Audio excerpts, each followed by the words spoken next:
David Tillis here. I got in the mail a couple days ago a flyer from the Tennessee Republican Party, and I'm really amazed that the Republicans are trying to get me to vote for Phil Bredesen, who is a Democrat. He is a traditionalist Democrat who follows many Democrat concepts such as pro-death for unborn babies whose mothers don't want them, pro-centralization of the medical payments and reimbursement system. He wants there to be nationalization of medical payments. But the flyer, which from the Republicans, which of course has the pictures in black and white, has a description of Phil Bredesen, which is very libertarian. And I'm concerned that the Republicans are turning against the concepts of liberty, which they are attributing as being among the ideas and ideals of this candidate for the federal Senate running against Marsha Blackburn, who is a Republican and whose campaign is supported by these arguments. I'm holding it up here for my viewer on Facebook, and you might not be able to read the words or my notes on the flyer, but I'll turn it around and you can look at the front. And also for you all looking at our show on YouTube, see the main image, which is a very close-up picture of the eyes and nose bridge of an MS-13 Maria Salvatrucha 13 gang member. And it says, if we send Phil Bredesen to the Senate, he will welcome illegal aliens in Tennessee. So, of course, the idea, of course, is from the Republicans that every person who is here without proper papers is a member of a bloody and deadly, territorially minded street gang, MS-13. Now, the arguments that the Republicans are making, wanting you to understand now that these are bad, okay? These are bad things that the Republicans want you to understand belong to the ideas and worldview of the Democrat candidate for the Senate. Phil Bredesen will fight for open borders, sanctuary cities, and amnesty for illegal aliens. Now, that's in all capital letters in reverse type next to his picture in black and white. And but I'm thinking, wait a minute, wait just a second here on the David Tillis Show at 92.7 FM and 95.3 FM HD4, brought to you by Rooter Pros down the aggressive plumbing outfit in Cohutta, Georgia, where Roy Giles is always just absolutely filthy. You can barely see his bright eyes from behind the muck on his face after he comes up from underneath your house and is taking care of that problem once and for all. And he's winking at you through the grime. That's Rooter Pros. Sanctuary cities is a biblical concept. It comes out of Leviticus and Deuteronomy. And as we have pointed out here, making the argument for local economy and the free market, sanctuary cities are inevitable. And Chattanooga is already a sanctuary city in many ways. And we here on the David Tillis Show are trying to make it a sanctuary city from a particularly pernicious enforcement practice under the transportation law. That's the Title 55 project, the Racial Reconciliation Christian Deacon Project to restrain policing against the poor and the immigrant, right? Sanctuary cities are what we have and what we are already in many ways, and we want to be more so to give the people who are said to be free in our Constitution, free from illegal and ultra-virus enforcement of the commercial transportation statute. Phil Bredesen will fight for open borders. Well, wait a minute. Open borders, isn't that a good thing?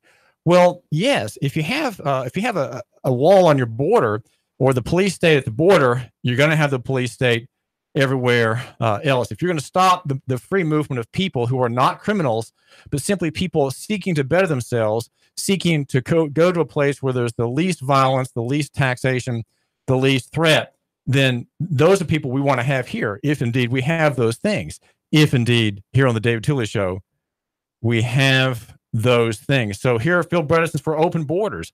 He's for sanctuary cities. That's straight out of the Bible. And he is for amnesty for illegal aliens. Again, that's he's for amnesty for people who don't have papers. Okay, what do they need amnesty? Well, some people would say that if you're here without the proper papers, you are a criminal and you should be in jail. Well, the free market local economy concept would disagree with that and rebuke it as, well, maybe satanic. But people who are here by God's providence, who have come here, overcome many hurdles, much threat and danger, sent family sent children alone ahead, sent wives and daughters ahead to keep them safe, to keep them out of the hands of narco terrorists or abusive police in the home country. And the document goes on to say that Bredesen is funded by radical liberals who want to abolish ICE. Well, wait a minute. Hold on. Don't libertarians want to abolish federal agencies? Is that not a libertarian position, that we get rid of one more federal agency? Do you know that the list of federal agencies with unrememberable collections of letters probably would fill a whole page of notebook paper in 3 columns with your black pen? Of course, you who follow the news probably know every one of them and what they mean. ICE. Well, what is that? Well, we know that that's the immigration police.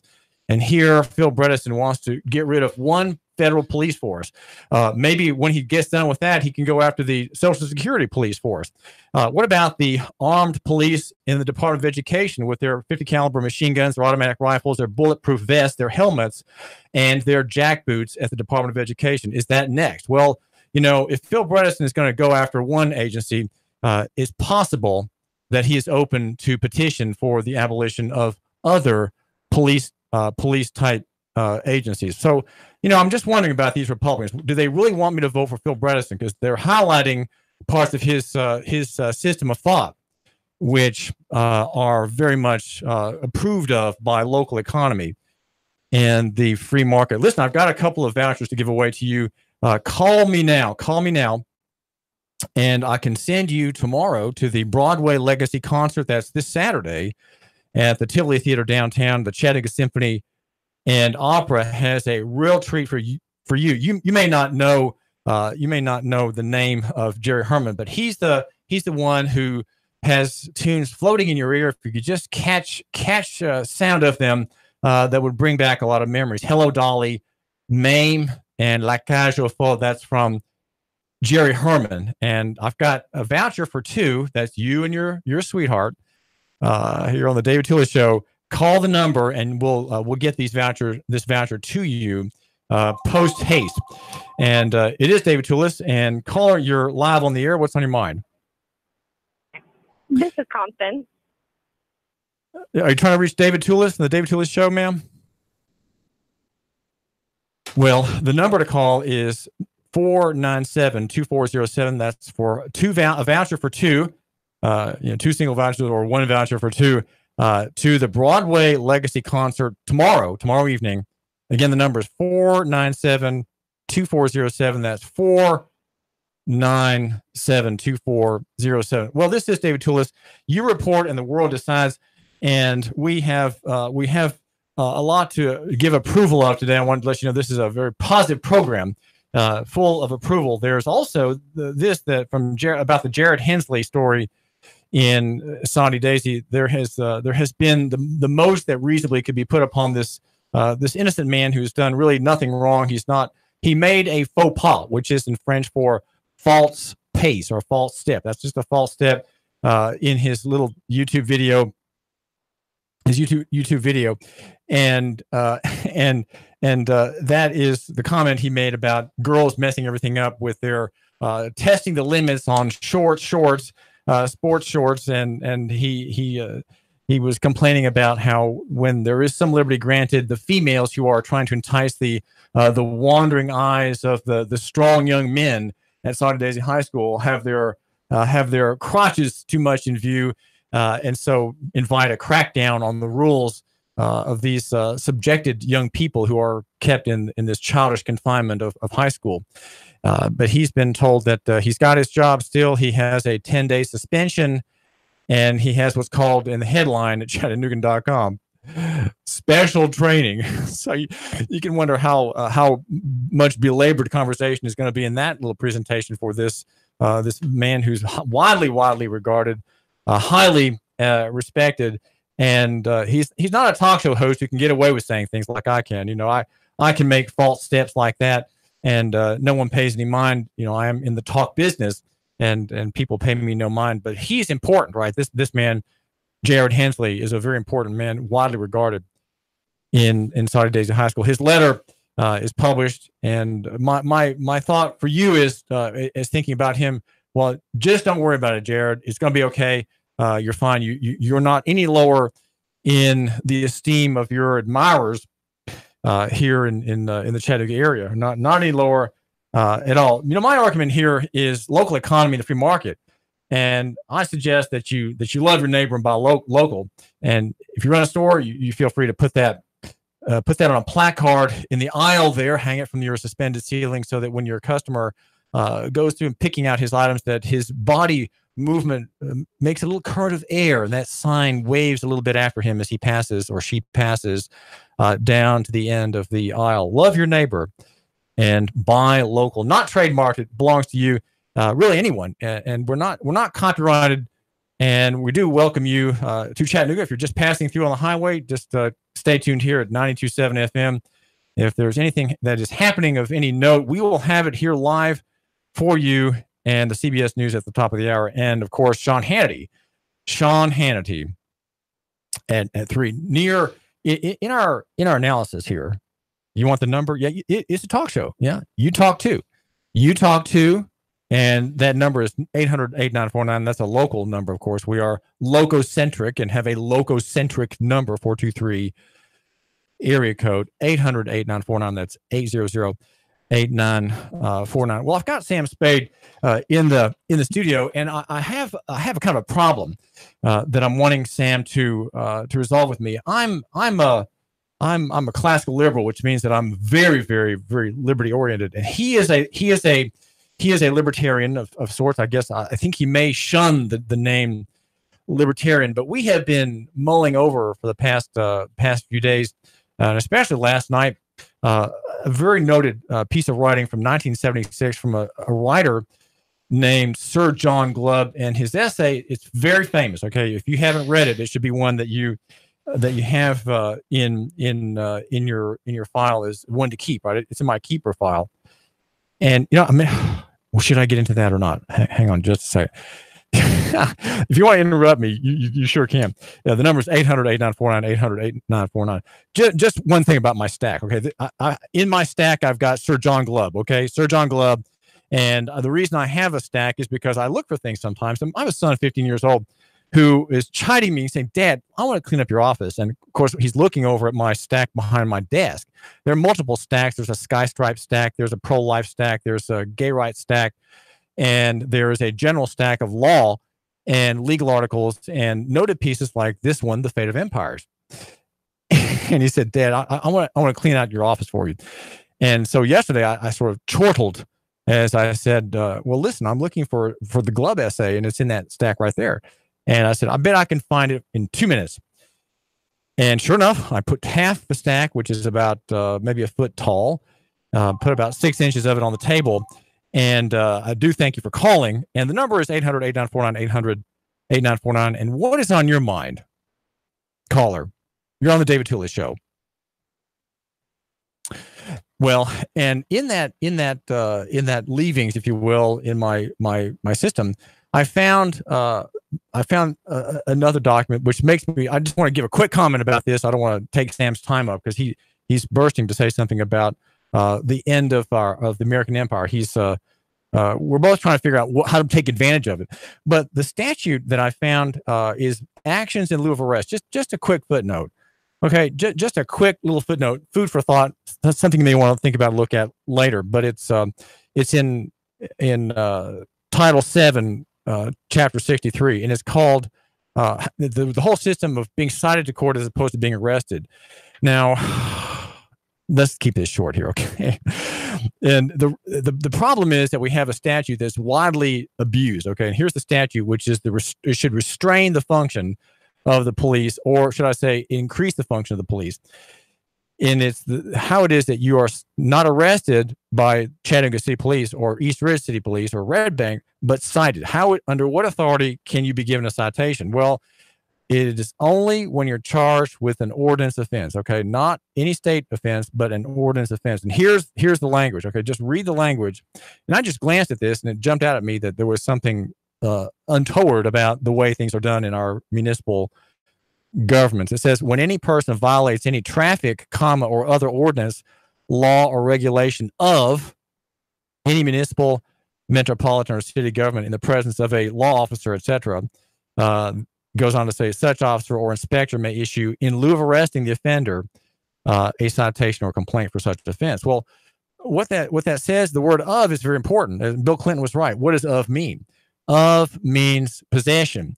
Okay, so when you violate a traffic or an ordinance or a law or regulation of the municipality, meaning that which emanates from the municipality, you can be cited. Well, how is it that people who are charged under the transportation statute, Title 55, or even under Title 39, give a or sign a citation? Well, I'd say that the officer can't give that person the grace of a citation. He has to arrest that person. Wait a minute, David. You're saying that the statute requires arrest for everything that's not a municipal ordinance?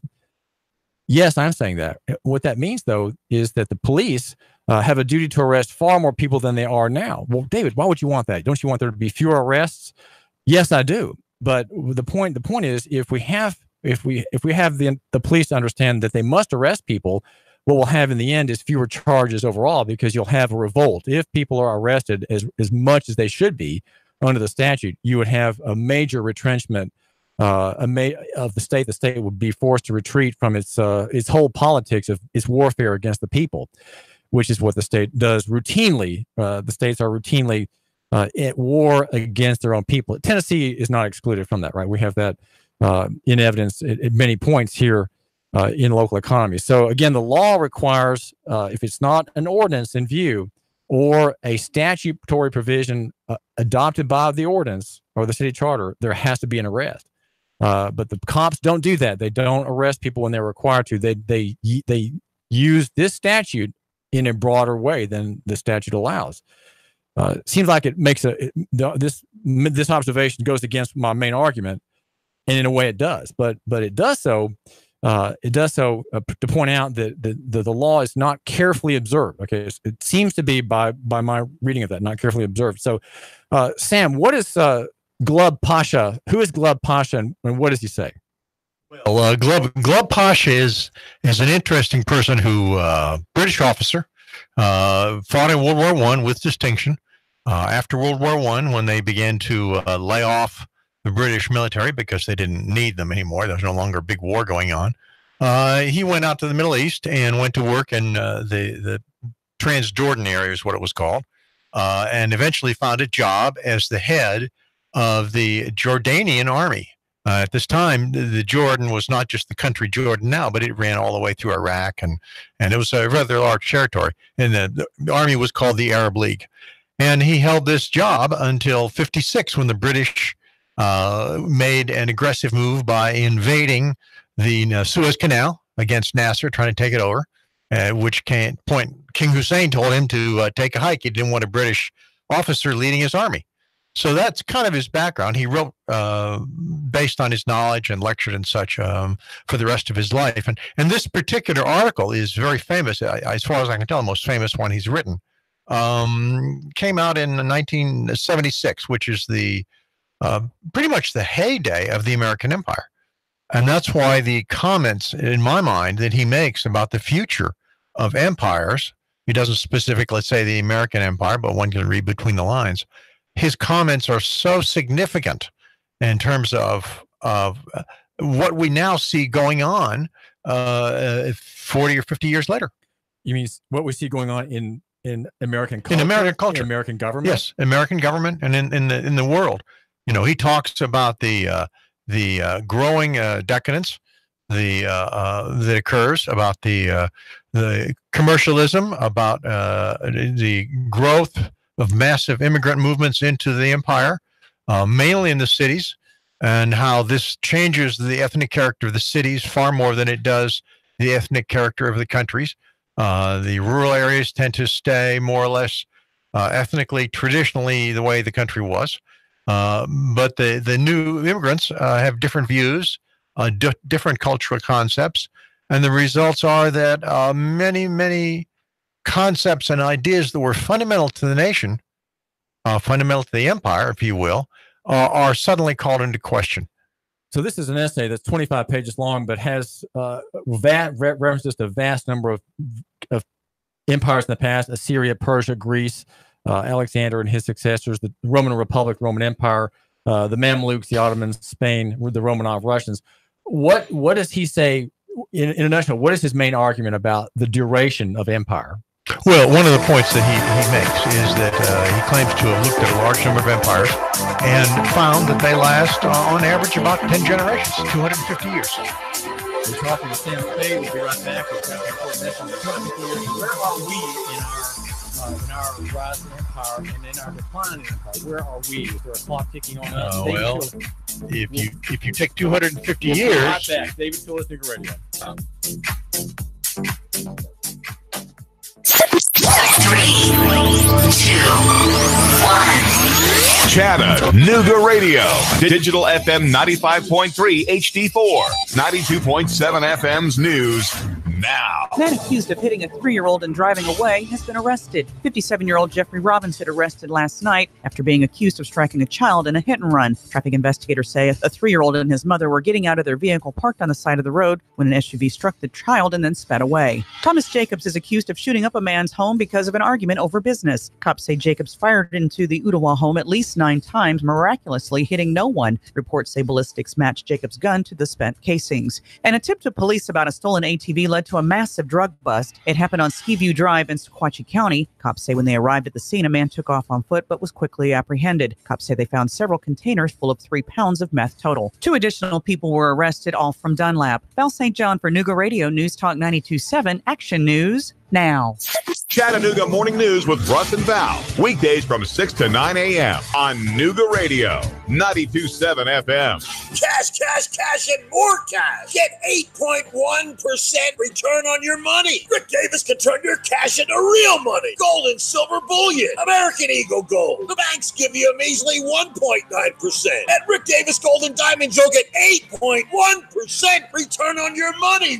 8.1% return on your money. Wow! Whether you're buying an ounce or 100 ounces, Rick guarantees it in writing. 8.1% Rick Davis Gold and Diamonds. Brainerd Road, Chattanooga. Let's face it, Old Faithful isn't as faithful as it used to be. Constant repairs are a hassle and can rack up quick in money and time. Landers McClarty Ford can fix that. Right now, you can get a 2016 Ford Focus, 34,000 miles, only $11,491. A 2017 Chevy Spark with only 17,000 miles for less than $12,000. A 2015 Volkswagen Jetta with less than 21,000 miles for $11,991. Yeah, browse their entire inventory of new and new-to-you cars, trucks, and SUVs online at Landers McCarty Ford at FortPayne.com. Landers McClarty Ford of Fort Payne. If you can't find your next perfect ride, they'll go find it for you. Big city selection, small town prices, friendly service, and top dollar for your trade. The savings are waiting and only a short drive away, so what are you waiting for? Get started with your personalized shopping today at Landers McClarty Ford of FortPayne.com. Join Nooga Radio and the Gridiron Gang live from 7 to 9 at Starbucks at 10 North on the North Shore. We're talking all things high school football. There's a specialty brew or refresher weekly inspired by the game of the week. Sweet treats, extended hours all season long, and we're pet friendly. Portions of all proceeds support local schools and educational scholarships as well as after-school programs. It's football time in Tennessee. Join us every Thursday live from 7 to 9 at Starbucks, 10 North, your North Shore neighborhood living room. Your home is a constant work in progress. Repaint the walls? Yeah, easy enough. Leaky faucet? There's a video for that. But roof repair? You might want some help. That's where Chattanooga Roofing Contractors come in. They have 3 generations of roofing excellence you can count on. Leave the ladder in the garage. Go to chatroofing.com. That's chatroofing.com for Chattanooga Roofing Contractors, a roofing company you can trust. It's that time of year again. For the 7th year, Wings Over North Georgia Air Show will be Saturday, October the 13th, and Sunday, October the 14th. You'll see some of our government's finest assets flying in the world today. The rarely seen Air Combat F-22 Raptor demo team and the A-10 Warthog will both headline the show, along with Tora, which is the reenactment of Pearl Harbor, to include pyrotechnics. Patty Wagstaff and Michael Goulian, both world aerobatic champions, will be showing off their amazing skills, along with numerous other aviation rock stars. On the ground, you'll be able to experience military static displays and even have an opportunity to ride in a Huey or Cobra helicopter. Wings Over North Georgia is an action-packed way to spend a weekend with your family. You can even camp on the grounds. The Richard B. Russell Regional Airport is the place for all the action on October the 13th and the 14th. For tickets and camping reservations, visit wingsovernorthgeorgia.com. Man, you sure you know what you're doing? Yeah, I worked with my dad on his truck all the time. Just one more bolt to go. Yeah, wrong bolt. Today's truck ain't your daddy's truck. For repairs on today's vehicles, you need AMCO Transmission and Total Car Care of Chattanooga on Lee Highway. Stay on the road, not in the garage. AMCO Transmission on Lee Highway. Get it done the right way. The Thompson Petway way. Yeah, I just put that anywhere. Join We've Got You Covered with Scott Schrader every Saturday from 10 to 11 on Nuga Radio. From finance to fixtures, we discuss everything you need to know about buying or owning a home, the pitfalls, the perks, and everything in between. Saturday mornings, 10 to 11, right here on Nuga Radio. Nuga Radio, Chattanooga weather. Heating up out there for your afternoon with mostly sunny skies. Highs once again near 90 tonight. Fair but warm. Overnight lows only to the upper 60s. Some patchy late fog for the weekend. Still feeling like summertime. Upper 80s through Sunday. Just a slight chance of a spotty shower. Come to Larry's World Famous Buffet in Trenton for some of the finest home-style cooking around. Larry also offers catering. Open Thursdays through Sundays. That's Larry's just off 559 in Trenton. And I'm Soar Team 12 Chief Meteorologist Hatcher 4. Nuga Radio 92.7. Now, the smartest guy with a bow tie in Chattanooga, Tennessee, David Toulis.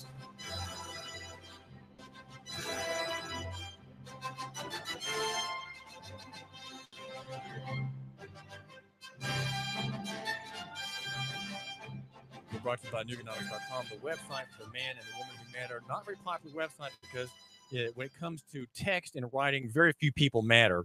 And so I've never thought to address huge crowds with clickbait and pretty girls and that sort of things. Deep analysis, deep scrub on the issues of today and how we are to think in terms of reform in Chattanooga. How do we make Chattanooga better? What can we do here lococentrically to have answers that are eluding us when we think of what Nashville can do for us, or what Washington can do for us to solve our problems and to rescue us for the umpteenth time from this social disaster or that. David Toulis here. Near is better than far, small than big, and simple than complex. And in the footnotes, in Helvetica type, in small type, right, 5-point type, get those reader glasses out to make it out. We have that personal is better than corporate, and that physical is way better than abstract. Again, we're brought to you by Nuganomics.com and also Router Pros in Cohutta, Georgia, an aggressive plumbing outfit. The number to call to get on the show is 800-8949, 800-8949. Now, there's a conference starting Sunday on the 7th. It's called the My Hope Conference at Hickson First Baptist Church, and we have we're going to hear a little bit about that from the Reverend Stephen Granger. Stephen, tell my listener about the My Hope Conference. What is the hope? What hope are you trying to stir up? What is lacking in the way of hope that you and your speakers are going to be or hoping to generate among those who attend your event? My Hope Conference started a year ago. This is actually our second year of the Hope Conference. And our goal is just to reach out to the community and to offer both spiritual hope and practical hope. All you have to do is pick up a newspaper, read a magazine, journal, listen to the news, television programs. You hear people talking about the need for hope all the time. And so our church decided that one way we could try to minister to our community is by doing a conference in which we bring in very competent, very good quality speakers who can speak to various issues. We also then bring in nonprofits who are able to help people, and they can talk with them face to face. But our ultimate goal is to share with people the unchanging hope, and that's this year's theme. We want your listeners to know that there is an unchanging hope. Oftentimes, hope that people claim to have is really dependent upon the circumstances and how they're feeling and how things play out in life. We offer what we believe is unchanging hope, and that's Jesus Christ. Hebrews 13:8 says that Jesus Christ is the same yesterday, today, and forever. God said through the prophet Malachi, I am the Lord, I do not change. And so Jesus, through his death, burial, resurrection, and that he is a living hope and unchanging hope. And so that's what we're offering to people through the conference, and also to find some practical resources that can help them in life as well. So some of the people, some of the groups that will be there, for example, are not ones that give hope directly to people like my listener, but they are groups that my listener perhaps can help himself. For example, Chattanooga Rescue Mission, Chattanooga Room at the Inn. My listener can come and find out about them. Chattanooga Area Emergency Readiness. That's their Child Evangelism Fellowship. These are groups that are that could help my listener and his family, but also ones through which my listener can reach back out into culture and society here in the Chattanooga area. Stephen Granger. Absolutely. Yes, there's a variety of different organizations that are there. Chattanooga Neighborhood Enterprise helps people get themselves into housing, to purchase a home. 1 in 3 helps to address issues related to drunk driving. It actually came out of the result of a young man that was killed on the Chickamauga Bridge, and his mother started this ministry because the statistics are 1 in 3 are likely to be the victim or impacted through drunk driving. It's just such a critical issue. Teen Challenge is going to be there. They help to address issues of addiction and help people get their lives back together. Welcome Home, hospice, any number of different things that deal with end-of-life situations and taking care of people in your home that are sick and in need.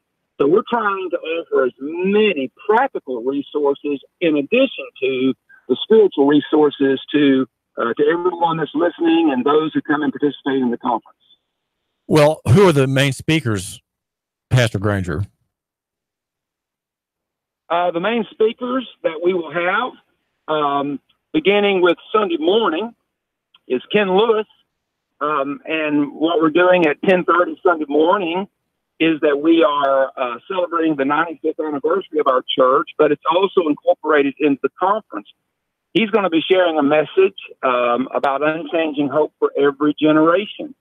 And what that relates to is how that Jesus has promised to be with those who trust him in every generation, and that he's always with us. And so his presence in our life to help us live life as he designed and created us to do so.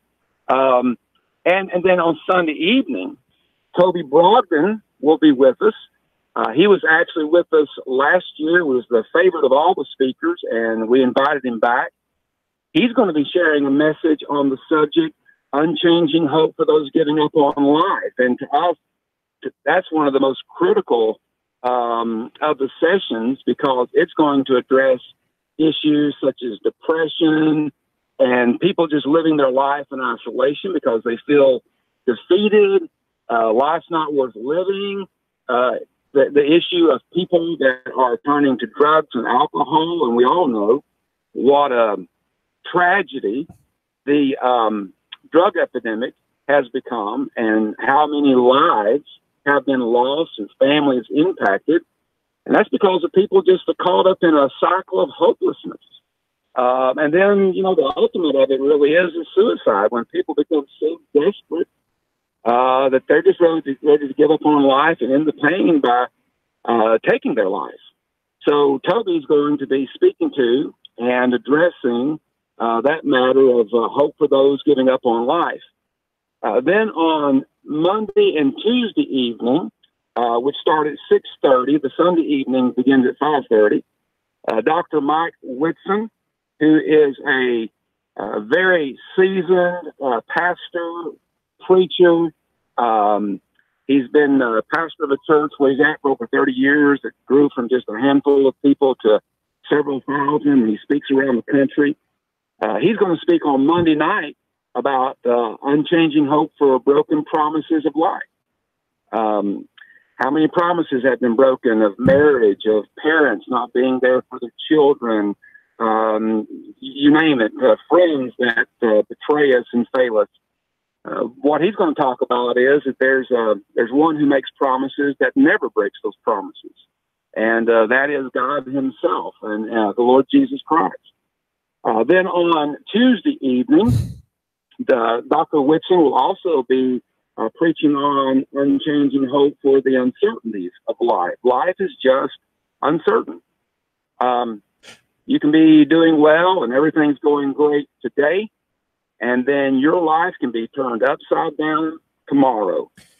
So how do you live life in such a way that you can enjoy life every day, but you can also be prepared and have hope when the worst nightmare could hit you out of left field? And so he's going to be talking about how to help us be prepared for times such as those. I wanted to mention to you, Pastor Granger, that on Thursday, on the 18th, there's going to be I believe at another church in the Christian world. It's called the Community Bail Fund Project. And I wanted to ask you if you'd heard anything about that. Do you know, Pastor Stephen Granger, that 2 out of 3 people in the hellhole, it's a state certified award-winning hellhole downtown that's called the county jail, that 2 of 3 people there are unable to get out because they're too poor to pay the bail. Now the bail is a custom. It's warranted, I guess, in some respects in the Constitution, which requires reasonable bail for people so they can get out. But it is, in fact, everybody is put under the bail system. And if that person doesn't have the capital to pay the bail to get out, or pay the 10% bondsman's fee, which is non-refundable, he is stuck or she is stuck in that jail, unable to make preparations. And of course, family life, jobs are all lost and dissolved in the long absence of the person who's the defendant, who is an accused, often for non-violent crimes. And what have you heard about this project? It is being pursued by some people who have a Christian interest, others who are just sort of justice minded. And is that the kind of work that people who come out of the Hope Conference will want to take part in, because it is truly in the interest of Christian justice, of equity, that this work is being done, even among people who aren't even Christians. I know one is a kind of a Marxist atheist who is very, very prominent in that effort. It is something that all kinds of people could, I would say, theoretically support. What about hope for people like that in the county jail who are too poor to, they don't even have a couple $100s to pay the bail to get out so that they can get their jobs back and pay the rent? Well, first of all, everyone needs to know that there is no cost to this conference. This is something that we do as a gift to the community. You know as well as I do, and your listeners know that oftentimes you go to conferences, you got to pay to get in, and so forth. This is not one of those type of conferences. This is something that sponsors who have helped us, and then of course Hickson First Baptist Church have underwritten all of this and make this available. In fact, the subtitle to the conference is a community conference for hope and resources for your life. And so it's open to, and anyone is welcome to come. Our philosophy at Hickson First is everyone's welcome, and everyone is welcome in our community. It's not just for our church or for church folk. It's for people that are saying, you know, I need some hope in my life. I need to know, is there a light at the end of the tunnel? Is there a reason to carry on? And our answer to that is unequivocally, yes, there is. And the name of that hope and that light is Jesus. Our goal is simply to help people understand how Jesus, how the gospel, how the word applies to our life, whether you're rich, poor, middle class, white, black, it doesn't matter. Jesus is not blinded by socioeconomic status, and he's not blinded by race and ethnicity. And our goal is not to be blinded by that either. Well, listen. So yes, this is something that someone like you, speaking of, who has no resources, are welcome to come and participate. Well, we're talking with Reverend Stephen Granger from Hickson First Baptist Church, First Baptist Church on Grubb Road, and that's the My Hope Conference that is beginning on Sunday, and you can download the brochure with the details at myhopeconference.com. That's myhopeconference.com. And Pastor Granger, thank you very much for joining us. Thank you. Thank you, David. David Toulis here. We are at 92.7 FM. We do thank you for tuning in to the David Toulis Show every weekday here at 1 o'clock. And make note that I, the man David Toulis, right? That's capital D, small a, small VID, and so on. David Toulis, the man, the human being, the Homo sapiens, with the slightly scraggly bow tie today. I'm wearing my one of my favorite pink bow tie that is actually worn out. But because the worn out part with the frayed edge is behind the first bow, you might say, you don't really notice in how bad a disrepair it is. But that is me, David Toulis. I've got a GoFundMe page for the David Toulis Show. If you think that my show is worth a few pennies, well, you may go there to GoFundMe.com and just type in David Toulis Show. That's with one L, of course, David Toulis, the blogger with the biggest pen in Chattanooga. And find out a little bit about why I'm here. Okay, I've been here for 6 years on the radio. At first it was Copperhead Radio, AM 1240. Now we are a double barrel shotgun, rifle and shotgun at the same discharge at 92.7 FM and 95.3 FM HD4. And I wanted to let you know that there's something I want you not to miss, and that is a Chattanooga Symphony and Opera event that's tomorrow evening. I've got a two-person voucher to give away, and it's yours for the asking. Okay, yours for the asking. If you want to enjoy an evening of Jerry Herman music, he wrote Hello Dolly. He composed Mame, and is behind the brilliant score of La Cage aux Folles. You may hear these names and not know the tune, but if you hear the tune, you'll know which ones exactly these are. These are sort of cultural bits of music. So the number to call is 495-2407. That's I'm sorry, I gave the wrong number. Scratch that. 497-2407. That's Sam at the other end. Sam Jordan, 497-2407.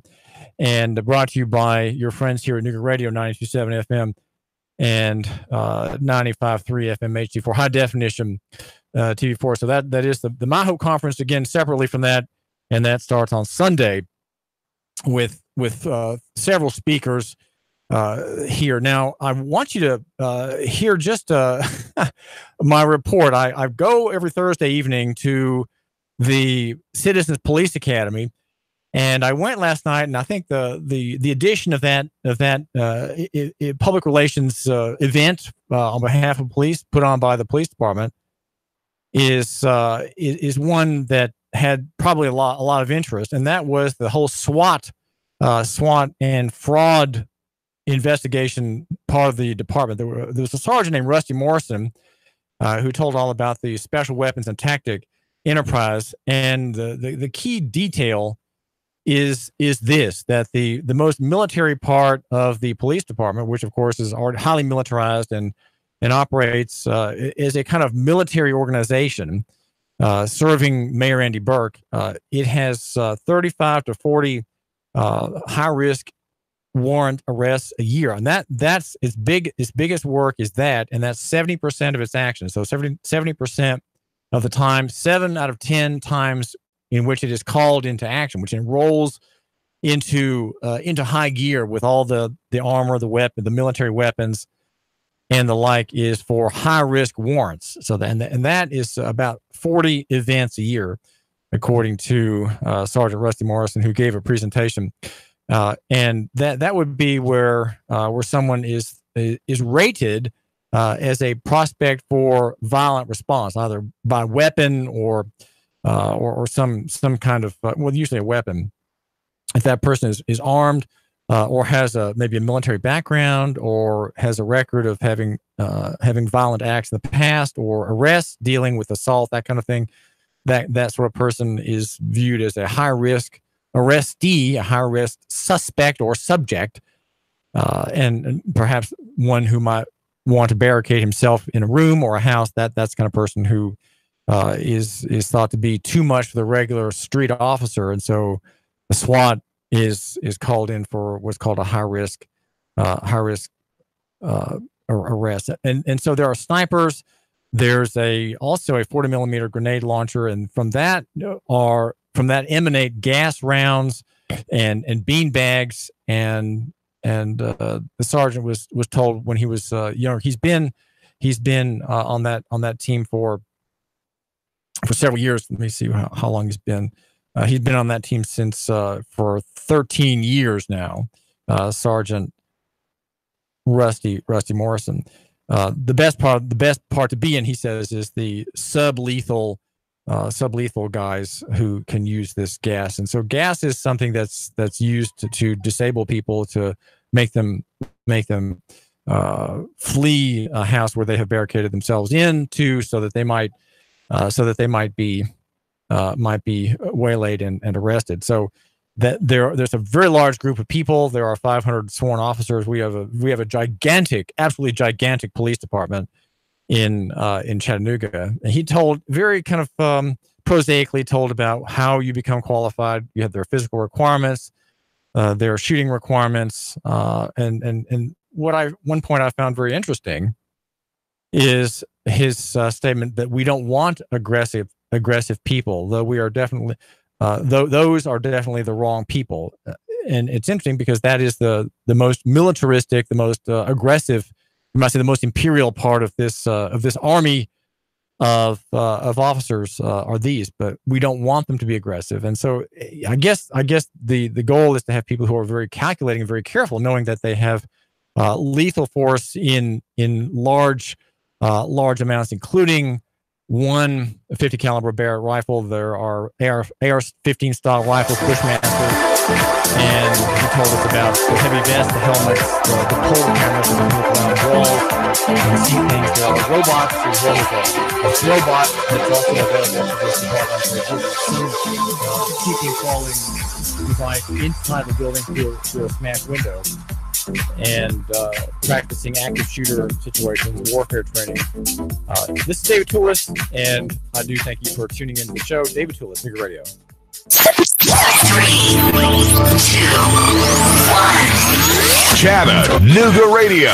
Digital FM 95.3 HD4. 92.7 FM's news. Now. Man accused of hitting a 3-year-old and driving away has been arrested. 57-year-old Jeffrey Robinson arrested last night after being accused of striking a child in a hit and run. Traffic investigators say a 3-year-old and his mother were getting out of their vehicle parked on the side of the road when an SUV struck the child and then sped away. Thomas Jacobs is accused of shooting up a man's home because of an argument over business. Cops say Jacobs fired into the Ottawa home at least 9 times, miraculously hitting no one. Reports say ballistics matched Jacobs' gun to the spent casings. An attempt to police about a stolen ATV led to a massive drug bust. It happened on Skiview Drive in Sequatchie County. Cops say when they arrived at the scene, a man took off on foot but was quickly apprehended. Cops say they found several containers full of 3 pounds of meth total. 2 additional people were arrested, all from Dunlap. Val St. John for Nuga Radio News Talk 92.7 Action News now. Sean Hannity, weekday afternoons from 3 to 6 p.m. on Nuga Radio 92.7 FM. Nuga Radio 92.7. Nuga Radio, Chattanooga weather.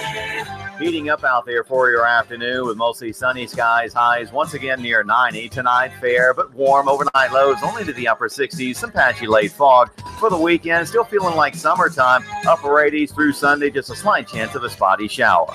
Come to Larry's World Famous Buffet in Trenton for some of the finest home-style cooking around. Larry also offers catering. Open Thursdays through Sundays. That's Larry's just off I-59 in Trenton. And I'm Storm Sheen 12, Chief Meteorologist Hatcher 4. My ex recently hacked my email and my social media, and it really caused me some problems. I changed all my passwords, which helped, but I'm still getting trolled, maybe even stalked. I know it's him. I just can't prove it. My business, well, it's been broken into twice already. I've got cameras, but that only helps after the fact.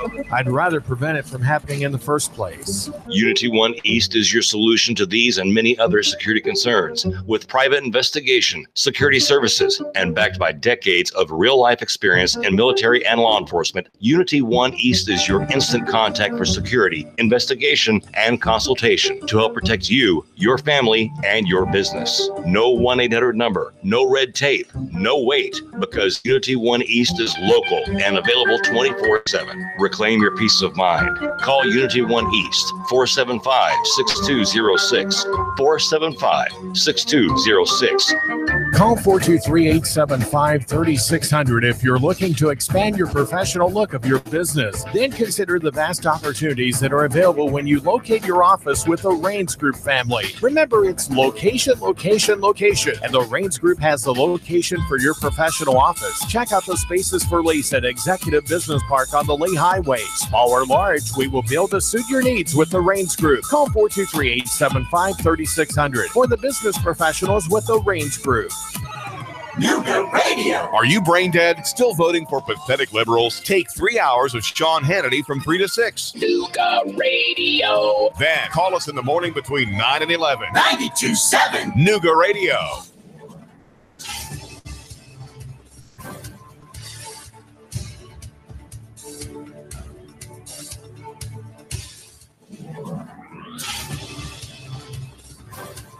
WPLZ HD4 Ottawa, W224AZ Chattanooga. Serving Chattanooga.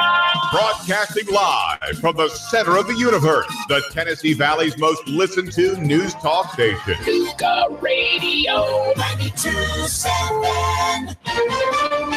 This is CBS News on the Hour, sponsored by ZipRecruiter. I'm Jim Mishanavy. Brett Kavanaugh's Supreme Court nomination cleared a procedural vote in the Senate, and Republican leaders are increasingly confident that he will win confirmation in tomorrow's big vote.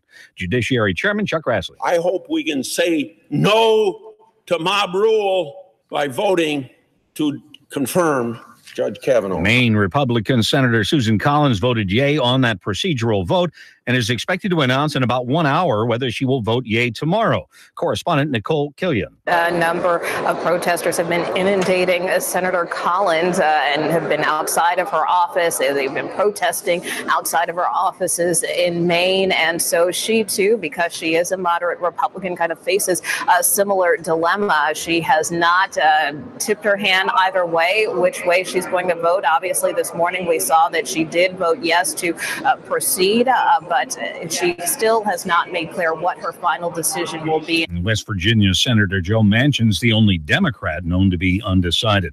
Jurors in Chicago have reached a verdict in the trial of police officer Jason Van Dyke, charged with murder in the shooting death of black teenager Laquan McDonald. No announcement on that verdict as yet. It is expected within the hour. Murder suspect Kirby Wallace has been captured in Tennessee after a week-long manhunt. Stewart County Sheriff Frankie Gray. We could have changed course. We could have done things different, but we stayed the course because we knew that if we kept on and we were dedicated and we kept going that path, that we would see an end to this. A 53-year-old Wallace accused of attacking a couple, setting their house on fire, killing the wife and seriously injuring the husband, and then fatally shooting a man before stealing his truck. An Iraqi woman who became a global advocate for victims after being raped and tortured, Nadia Morad, has won the Nobel Peace Prize, along with Congolese surgeon Denis Mukwege, who has treated rape victims in his homeland. Berit Reiss-Andersen chairs the Norwegian Nobel Committee. The purpose is partly to highlight the awareness of sexual abuse, and the further purpose of that is that nations take responsibility, that communities take responsibility, and that the international community takes responsibility. The jobs report is in for September, 134,000 jobs created, fewest in a year, but the overall unemployment rate still fell to a level not seen in many years. Economist Gus Fauché. The unemployment rate fell to 3.7%, and that's the lowest it's been since 1969. On Wall Street right now, the Dow is down 226, and the NASDAQ is down 113. This is CBS News. ZipRecruiter, the smartest way to hire. ZipRecruiter's technology finds qualified candidates for businesses of all sizes. Try it for free at ZipRecruiter.com/free. It's time to find adventure on every drive. With Pennzoil Synthetics, you get complete protection for top engine performance. And between October 1st and November 30th, you'll get travel rewards to help you on your journey. With the purchase of any Pennzoil specialty motor oil change, you can earn up to $100 in travel reward credit. Save on hotels, rental cars, and activities. Visit Pennzoil.com/travel-on to find participating locations. Pennzoil, make the switch. Travel on. Offer ends 11/30. Terms apply. Full details at Pennzoil.com/travel-on. Imagine your dream carpet installed for free.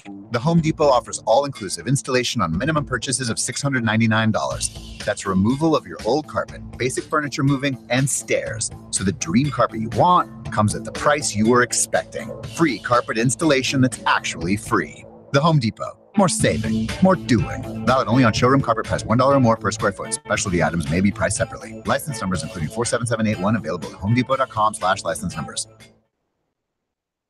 They made their bed, and now they'll have to lie in it. Deborah Rodriguez reports. The largest mattress store chain in the country has filed for Chapter 11 bankruptcy. Nobody sells for less. Nobody. Mattress Firm has been dealing with declining sales and overexpansion and an accounting scandal at its parent company, Steinhoff International. The bed-in-a-box retailer is expected to close many of its more than 3,300 physical stores. Mattress Firm ballooned in size when it acquired Mattress Giant 6 years ago, then Sleep Train and Sleepies.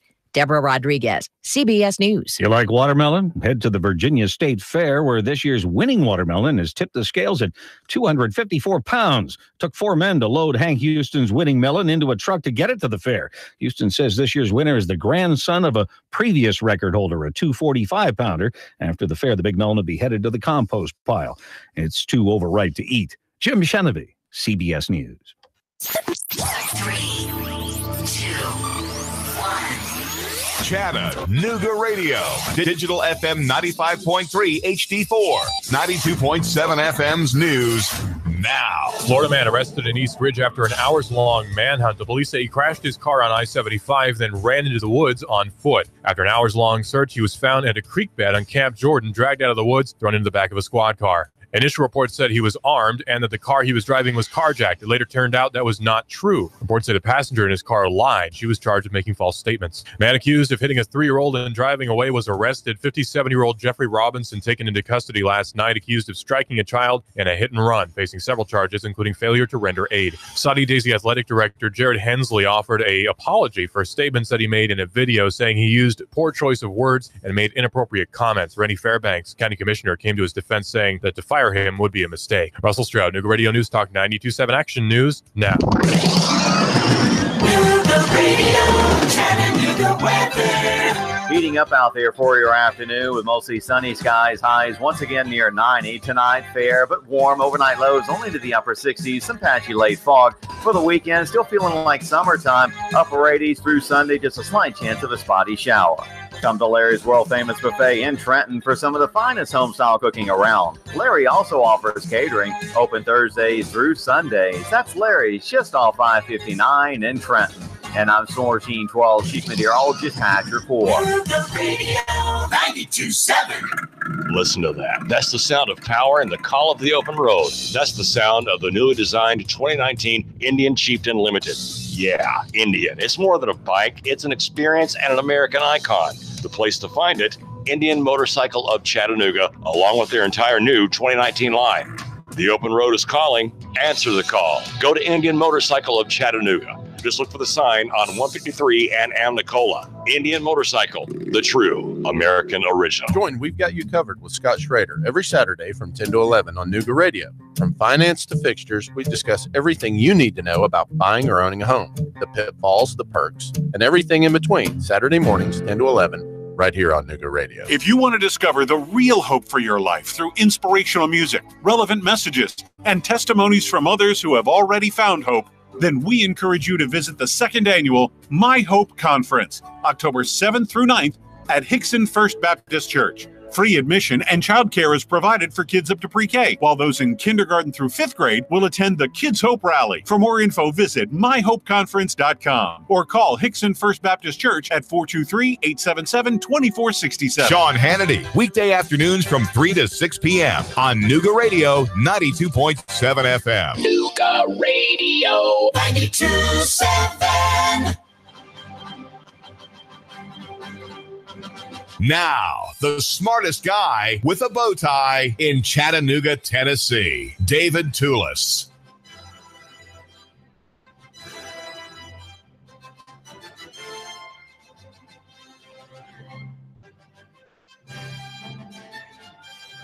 Yes, near is better than far, small than big, and simple than complex. Those are the three ideas behind local economy and the free market, where we argue that what happens here in Chattanooga is more important than what happens in Nashville or Washington, New York, or Brussels, or really any other place. We want life to be better here, and we want everybody to find his place. No one is here by accident. Everyone is here by, I would say, by God's providence. And so there's no one should be lost as to what to do to make himself or herself valuable for other people. And I think if you do that, make yourself valuable for someone who needs you, and find a second person who needs you, for whom you can become valuable. Well, that's the beginning of a business. That's the beginning of a service of some kind or other. And you always start small and you always start personal. What do you know, and how can you make what you know, or your ability to learn new things, how can you make that that gift, you might say, that grace, suitable for others? And once you start thinking about others, you will become over time prosperous, and you'll pay all your bills, and you'll even have some savings, and you'll even have capital in which to invest further in yourself or in other people, or if you want to invest in paper assets, you can buy stock on the stock market. Though I wouldn't recommend it. I really think that you should abstain and refrain from any kind of confidence in gigantic financial machinery such as that available on the debt and equities markets. Divest nationally, perhaps, and invest locally. That's our argument here. You report, the world decides. We are 92.7 Nuga Radio, and make sure that you drop in at my GoFundMe page if you think my show has some slight value for you, and maybe for the larger good. Do crowdsource with me. That's my goal, is to pay my way at the station, and to buy my time, if you will. I'm demanding 3 hours of show every day, and the management is saying, well, 2 is enough, and I just don't have enough time every day to get everything out that we need to. I'm a really interested person in the trucking and transportation business, and I had to find out more about how you can take advantage of it, and how Tammy, who is looking for work, can take advantage of it. We've got here in the studio Donna Christian-Lowe, who runs MSI Workforce Solutions, and also Tranco. Donna, just quickly, what is Tranco? Yeah, so Tranco Logistics is a 3PL company, basically warehousing, logistics, and truck driving. So that's kind of what they do, and they were Business of the Year last year for the chamber, recognized for what they do. So again, explain the 3PL. What is that? So it's 3PL, warehousing, logistics. That's it, warehousing and logistics. So we are going to help you get what you need to, either by freight, by road, by air, by ship. We will get it there, or warehousing. Logistics is just kind of the abstract term for trucking. It right? is. It in warehousing, all of that tied together. Any railroads in the mix? No. Donna Christian-Lowe? No, not today. Trucks and maybe smaller vehicles. Now we have a woman on the phone named Tammy, and Tammy, if she has the slightest glimmer in her mind that being a truck operator or driver is something for her, she can earn great money depending on with whom she ends up being hired. There is huge demand, Donna, from what I'm reading in the Washington Post, in the trucking business. How big is the shortage that maybe Tammy could be a part in solving? Yeah, well, Donna, I do like that we have a female on the line interested in a truck driving opportunity. I know we're going to get more of that, but really, to answer your question, it's simple. There are so many opportunities. You can't put a percentage on it right now, but I can just give you an idea. If we had 25 truck drivers, we would take them. So it is a massive shortage, and we're just trying to really show millennials, show women, show everyone else what this really can do. Well, Tammy, thanks for calling in. Tell us a little bit about yourself, and how is it that you're thinking that maybe the truck driving field is a place or a line of work into which you might want to turn, Tammy?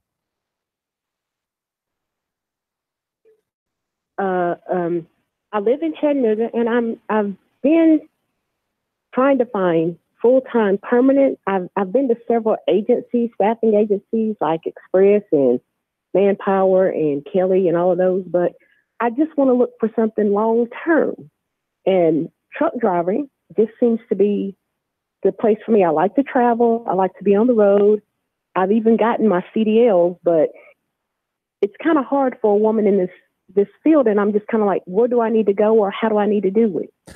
Well, let's ask Donna about that. Donna, are most people in the trucking business men? That is true, right? It is true. What percentage are women? You know what? I do not know that. I hate that I'm on your shoulder down, but I will let you know. But I do know it's a small percentage, obviously. But for the female, or I'm going to say female or male, looking to come out of your current career, you can look at what transferable skills do I have, and I can tell you there's so many fields that actually do have those transferable skills. So without giving personal information, Tammy, I'm curious, how long have you had your CDL? And then what skills did you have before the CDL?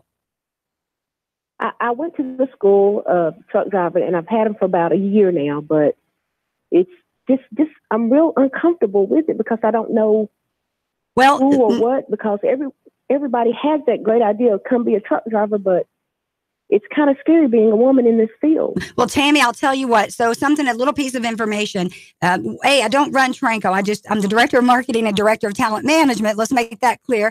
But in that, our company, as well as other companies, by rule regulations, can have a 10% base of new drivers, meaning fresh out of school and graduated. So you are seeing that challenge. Your first 1 to 3 years as a driver is going to be a challenge because it is more of a risk. However, we do accept new drivers. It's going to come down to you and your interview process and how good you perform in that interview, though. Well, let me just ask Tammy about what she's looking at, because Donna Christian-Lowe, being a truck driver is a very tough job. You leave your family behind. You have the threat of weight gain. You're sitting day and night. Mm-hmm. You're eating maybe more than you should, maybe food that's not healthy.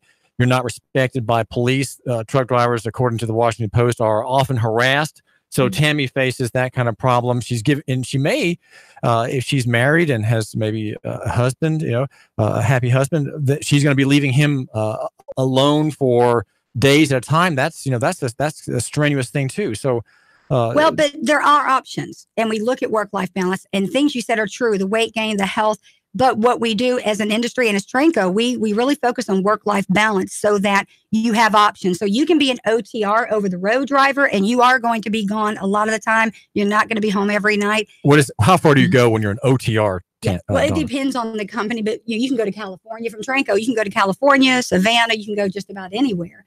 But that's OTR, and they know that they're getting into, I'm going to be all night. But the other is local. And some people have the idea out there that you have to be with a company for 15 years to get a local opportunity. That's not true. Tranco Logistics has many local opportunities, and that kind of means two things. It's either local, kind of in the region, or you're literally staying here local, like with a VW. Well, Tammy, are you married with children, or what is your personal situation? Say something about your background. I'm not, and I don't have kids, but I just perfect candidate. Different than this. What was that again? I didn't hear you. Staffing. I don't have family, and so I just don't want to do the regular staffing agency thing. I'm looking for a career. Right, because staffing agencies, you're going from one office kind to another. Is that right? It is. And I'll flip over to MSI for a minute, Tammy. I would like to talk to you, because if you've got your CDL and you have 1 year of experience, absolutely. But there are a few challenges, and I hear what you're saying. As far as staffing, even from that standpoint, a lot of staffing companies do not deal with even the temporary assignments for drivers. That's usually an independent company that focuses only on driving. So I would love to connect with you and see if there are opportunities at Tranco, but also just help you make sure that you're headed in the right direction. The good, the bad, the challenges you might face that you're already facing, obviously. Well, Tammy, what kind of work have you done, and what kind of skills do you have now that might transfer to the transportation field, would you say? I've worked in warehousing. I mean, I think everybody's done an Amazon run. I've done Amazon. I can drive a forklift. I can drive a 18-wheeler with my CDLs, but I just want to look for something solid and stable. Well, the warehousing skills, I know that I have. Transferable. Absolutely. Those warehousing skills, a truck driver who pulls up and knows what to do and what's about to happen with their truck, that only gives you more added value. Well, some drivers. Okay. Go ahead. Go ahead, Tammy. I'm sorry, but how would I get in touch with you, Miss Donna? Well, you would get in touch with me. Thank you. I'll give you two real quick. Phone number is 423-803-4400. And that is Say that again. 423-803-4400. Get in touch with me and I will get you in touch with I'll make sure that I facilitate you as a candidate after we apply, of course, with Tranco. But then we'll go over to MSI and talk about some things we can do to help you push yourself forward, but really know what you're getting into and really know and equip you with some more tools. One of the figures I read, Donna Christian-Lowe of MSI Workforce Solutions, about the shortage of truck driver and operators in the U.S. was a number, and it seemed to me a rather small number. There's a shortage of 51,000. Is that right? No, it seems like a small figure. I read something the other day that said 100,000, but I am going to get back to you because I want you to have some good stats on that. But right now, I'm going to tell you we don't know that number, but it has impacted our entire city. Anyone that's doing what we do right now, they're impacted by it. What do you mean? How they're so? adversely impacted. When you can't get drivers, you can't move freight. When you don't move freight, you don't fulfill your contracts with clients. And Donna, our caller Tammy, could earn, if she's earning the median, she's earning about $42,000. Is that right? Is high. Some drivers, Tammy, are paid as much as $80,000 according to the Washington Post. And that's one of your OTR people. But coming in realistically, if you're going to be, you're going to get about 2,200 to 2,500 miles a week if you're doing OTR. On the other hand, you are going to make between, I'm going to say a low of 45, but up to 75, depending on how many hours you're working. That 45,000 is probably going to be a 3 or 4 day person. But you can make, I'm going to say. Does that mean you're gone 3 or 4 days at a time, or you work 3 or 4 days a week? 3 or 4, yeah. But you're really, as a driver, 60 to 70, I'm going to even say, again, 40 to 70, because it all is predicated on what you're doing, what shift you're working, where you're driving, how far you're going. Now, federal law under Title 49 controls the transportation field, and it has rules on hours of service. So if Tammy's working, let's say for Tranco as a truck driver, how many hours a week is she behind the wheel with her foot on the gas pedal or near the brake? Well, I don't know if that's off the top of my head, and I'm sorry, I'm just drawing a blank, but it's a 10-hour, I think, wait. But again, drivers know when they come in, they have to have that downtime. Sorry, I don't know right off the top of my head, but it is a very high level restriction that they have to go to, EDLs and things that are being documented in the truck, real-time documentation. So they have to have that downtime. Yes. And why are these rules imposed, Donna, on drivers? What do you mean? Well, for safety. Well, I don't know if you've ever tried to drive, David, about, going, I don't know, about 2 hours of sleep or what, but we want to be safe. So when they're out there, the sleep deprivation and things like that certainly impact their ability to drive and drive correctly and accurately and be safe with it's not just about for Tranco, it's not just about Tranco, it's about what our drivers are doing out there and who they're impacting and how they possibly could adversely impact if we're not following the rules and regulations. So state regulation and federal regulation of this whole industry, Donna Christian-Lowe, is in the public interest, seeking to protect the health, safety, and welfare, not only of the people who are the operators and drivers of these trucks who are commercial operators, but also everybody else, like my listener, who's just tootling down the road with her 4 children in the minivan going shopping and going to a park. Right. Absolutely. You want to know, and I heard there's been some research, and you even said it, that the police officers, they're not real kind to the drivers. And I have heard that. And so anytime you're starting to start a career and you know this, you have to be cognitively aware. So on the road, you do want to make sure that you're doing exactly what you're supposed to do as an operator so that you're compliant for you, yourself, your company, and all travelers on the road. Well, how does Tranco, now Tranco is a trucking business. It's Tranco Logistics. Well, how does Tranco make sure that drivers and operators serving it, making a profit with the company through their wages are not, gaining 60 pounds? One woman told the Washington Post that she had gained 60 pounds as a driver. What kind of health issues, what kind of health programs are constantly pushed upon these men and women to get moving and get some exercise and so on? Well, I won't speak on that for Tranco, if you don't mind. I would let our VP of HR, Roger, speak on that, or one of the owners. But what I will say is that we comply with industry. And what does that mean? Our safety video is really great. Gotta love real time. Our safety video that we put out at Tranco talks about our approach and culture of safety. But I will say from an industry perspective, that is our number one concern as far as health for the drivers. We do encourage that, but as an industry, I think that's what we all should be doing. David, I hope that kind of speaks to that. Well, I do. Thank you. This is David Toulis. We're chatting with Donna Christian-Lowe. We're hearing about the desperate need for truck drivers and operators in the commercial world, and to make America's freight move. The more operators there are out there, people like you, my listener, the quicker things are delivered, the lower the price. If there are more drivers and operators, the cheaper it is. You don't have to pay as high wages for these men and women today who are very well paid. One could even say extraordinarily well paid. Yes. Right. For what is effectively it's a non-academic, non-professional, non-skilled line of work. And we are brought to you by the Gridiron Gang Show at the Starbucks. It's every Thursday. You weren't there this last Thursday, yesterday, though I was at the end at the 10 North Starbucks, where the coaches, the focus of the show is high school football. Every Thursday at 7:00 at the Starbucks at 10 North, the Vision Hospitality Starbucks, and there are all kinds of special drinks there, and some of the proceeds go to local school scholarship programs and after school programs. So that's the Gridiron Gang Show here at Nougat Radio Live. We are a great sports press platform, and my name is David Toulis. And also, just since you're thinking about things to do and things to put on your agenda, on Saturday, every Saturday at 10:00, we've got our newest show, which is the We've Got You Covered radio program with Scott Schrader, and he always has at hand a legion of experts dealing with your home, your repair of home, investing in home, how to save money on upgrading your home, things to think about, roofs, and all kinds of things, even touching on financial questions. And that's every Saturday, 10:00. We've Got You Covered radio with Scott Schrader, and that's, of course, brought to you by Chattanooga Roofing Contractors. So, Donna Christian-Lowe, what's something else my listener who's got to go in just a minute here? What does he or she need to hear about? And we still have Tammy on the line about the trucking business. Why should he maybe think of a career in the trucking field, please? Well, and I want to take it to a different level. Right now there are people out there like Tammy who want to get into a career, or they're trying to get into it. So, I would say think about truck driving like you've never thought about it before. When there was a nursing shortage, we were encouraging people to look at nursing. So I encourage you, people who are either working those McDonald's jobs and Starbucks, you can change your life literally over the course of a 7 to 14 week program by salary, by income.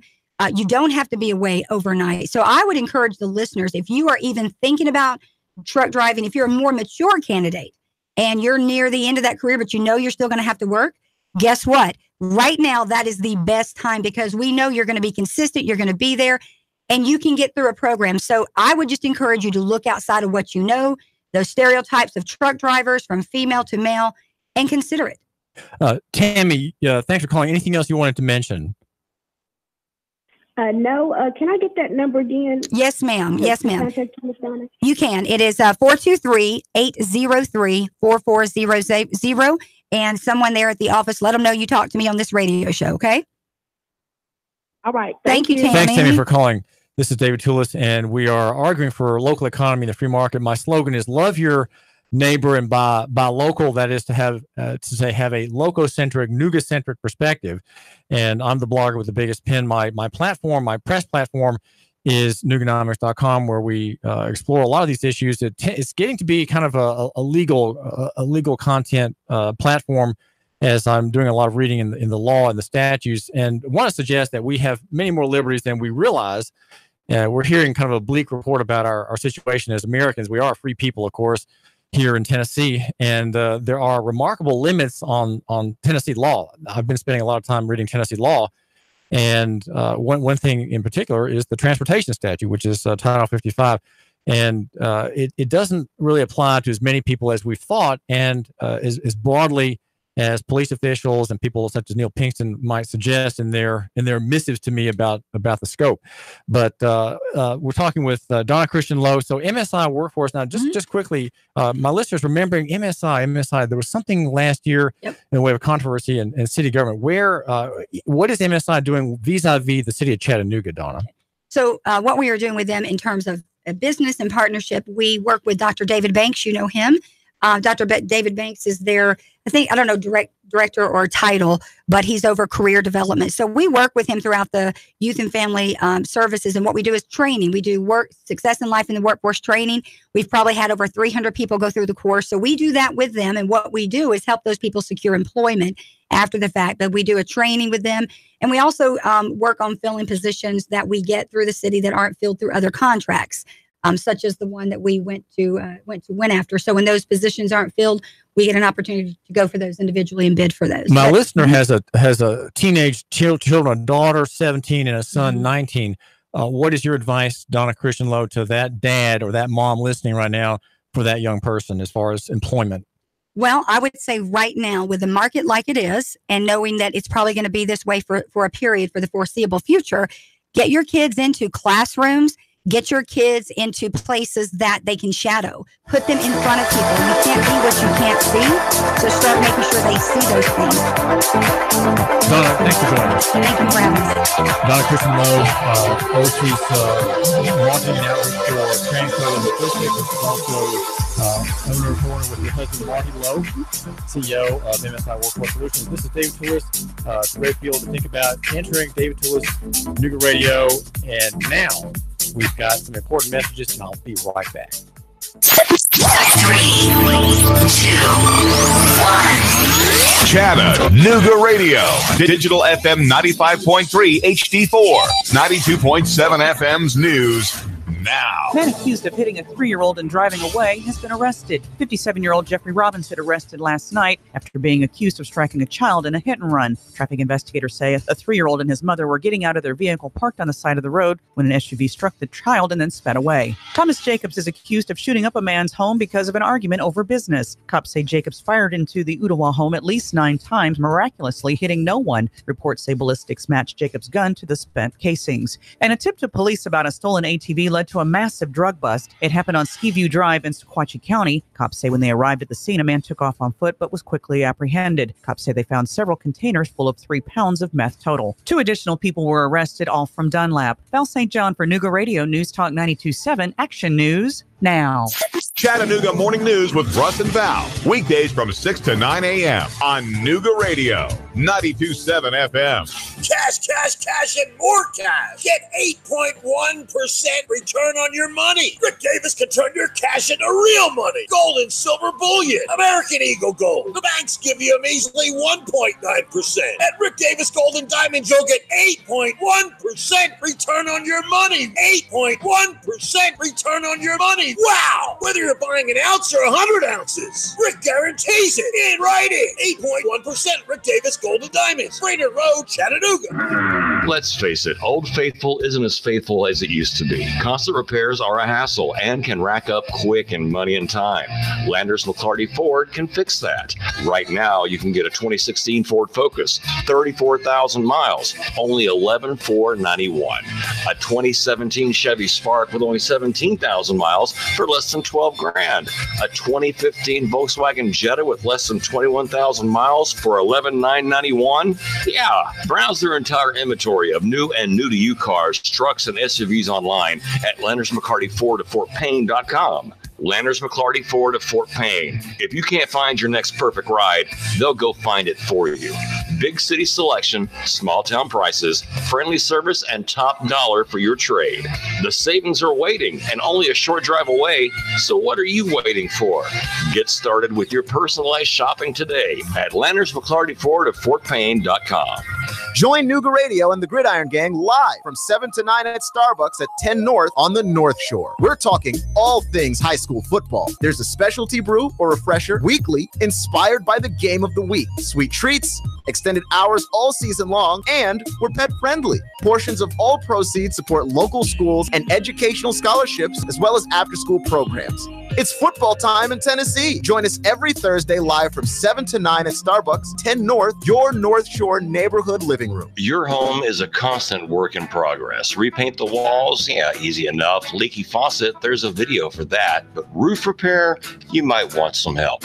That's where Chattanooga Roofing Contractors come in. They have 3 generations of roofing excellence you can count on. Leave the ladder in the garage. Go to chatroofing.com. That's chatroofing.com.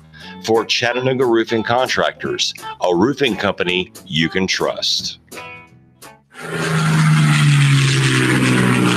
It's that time of year again. For the 7th year, Wings Over North Georgia Air Show will be Saturday, October the 13th, and Sunday, October the 14th. You'll see some of our government's finest assets flying in the world today. The rarely seen Air Combat F-22 Raptor demo team and the A-10 Warthog will both headline the show, along with Tora, which is the reenactment of Pearl Harbor to include pyrotechnics. Patty Wagstaff and Michael Goulian, both world aerobatic champions, will be showing off their amazing skills, along with numerous other aviation rock stars. On the ground, you'll be able to experience military static displays and even have an opportunity to ride in a Huey or Cobra helicopter. Wings Over North Georgia is an action-packed way to spend a weekend with your family. You can even camp on the grounds. The Richard B. Russell Regional Airport is the place for all the action on October the 13th and the 14th. For tickets and camping reservations, visit wingsovernorthgeorgia.com. Man, you sure you know what you're doing? Yeah, I worked with my dad on his truck all the time. Just one more bolt to go. Yeah, wrong bolt. Today's truck ain't your daddy's truck. For repairs on today's vehicles, you need AMCO Transmission and Total Car Care of Chattanooga on Lee Highway. Stay on the road, not in the garage. AMCO Transmission on Lee Highway. Get it done the right way. The Thompson Pet way. Yeah, I just put that anywhere. Join We've Got You Covered with Scott Schrader every Saturday from 10 to 11 on Nooga Radio. From finance to fixtures, we discuss everything you need to know about buying or owning a home, the pitfalls, the perks, and everything in between. Saturday mornings, 10 to 11, right here on Nooga Radio. Nooga Radio, Chattanooga weather. Heating up out there for your afternoon with mostly sunny skies. Highs once again near 90 tonight. Fair but warm. Overnight lows only to the upper 60s. Some patchy late fog for the weekend. Still feeling like summertime. Upper 80s through Sunday. Just a slight chance of a spotty shower. Come to Larry's World Famous Buffet in Trenton for some of the finest home-style cooking around. Larry also offers catering. Open Thursdays through Sundays. That's Larry's, just off 559 in Trenton. And I'm Sorgene 12, Chief Meteorologist, Hatch Report. Nooga Radio 92.7. Now, the smartest guy with a bow tie in Chattanooga, Tennessee, David Toulis.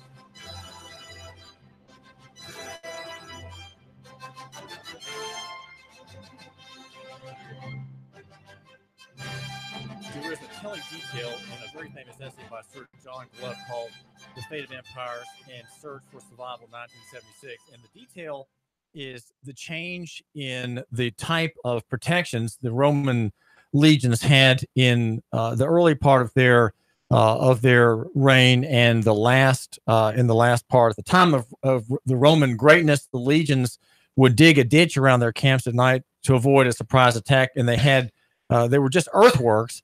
And they had spaces between the raised parts so that the legions could charge out and counterattack. Well, as the time went on and Rome grew older and went into decline, the earthworks became high walls through which access was given only by a narrow gate, which means that a counterattack was no longer possible. The legions were now passive defenders. And that change in the earthworks around Roman encampments and Roman bases, if you will, suggests what's happening here in our country, which is a shift from an aggressive beginning in the 1600s, 1700s, and then a middle part of empire. And now we are, according to the very suggestive essay by Sir John Glubb, we are in the last stages, the terminal stages of empire. Now, I've got here Sam Spade. It's a topic we've often discussed, which is the difference between centralization and decentralization and empire. As a defender of the marketplace and a defender of old constitutional liberties, I'm not disappointed to see the American empire fail. Okay, I'm not disappointed to see it collapse, to go into bankruptcy, to go into receivership, which is something that's just ahead. I suggest just ahead in secular time, right? In calendrial dates and months. It's something not too far out. So Sam Spade, what is Sir John Glubb, also known as Glubb Pasha, What does he say about the duration of empires, and what are the general sequences that every empire that he looks at in this essay seems to go through? Well, it's very interesting because he looks probably at least a dozen in this little work. I had not really thought about all the ones he talks about because they're so diverse, but he seems to come to the conclusion, first of all, that the average empire lasts 10 human generations, which he feels is approximately 250 years. And, this is kind of an echo of the Fourth Turning sort of book that came out, only I think he's got a much better argument for his statement. And he points out that empires start out with a small group of homogeneous, aggressive, usually not terribly sophisticated individuals who see an opportunity out there to make a mark for themselves. And they go out there and they do it. And, the examples that immediately come to mind are things like the Arabs coming out of the Arabian Peninsula and the Europeans coming to the United States and going out over all this open land that they can go ahead and make something The of. American colonies were manned by very aggressive, hardy individuals, right? They were mostly poor, but they were hardy and aggressive. Exactly. And then the sequence that he talks about is one of this momentum carrying on to centralized organizations and becoming more heavily concentrated and powerful in one place, and continuing to explode and resulting in an imperial structure like you imagine from Rome. That's what we think of traditionally. Right. So the stages are, there's this age of pioneers, which is kind of a human outburst, and then the age of conquest, and then there's the age of commerce, where you have now trading back and forth. And what's the fruit of trading? What is the effect of trading on the people and their ethic and their strength and their aggressiveness? What happens? Well, he argues that the result of trading is great wealth.